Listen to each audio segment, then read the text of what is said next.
Ang propesiyang ito sa Biblia ay natutupad na, ngunit walang nag-uusap tungkol dito.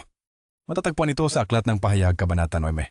Sinasabi ng kasulatan, kapag pinatunog ng ika-6 na anghel ang kanyang trumpeta, palalayain ang 4 na anghel na nakagapos sa dakilang ilog Euphrates, kasama ng maraming hukbo ng mga mangangabayo.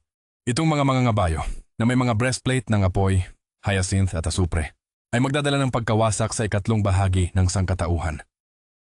Pero sino ba ang mga nahulog na anghel na ito? At bakit sila nakatali sa ilog Euphrates?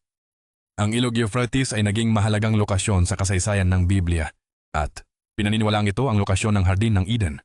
Ang nahulog na anghel ay sinasabing nagrebelde laban sa Diyos at pinalayas mula sa langit. Sila ay nakatali sa ilog Euphrates hanggang sa panahon ng kanilang pagpapalaya, magdudulot ng katapusan ng mundo na alam natin. Bagaman tila nakakatakot na propesiya ito, tandaan na ang Diyos ang may kontrol sa lahat.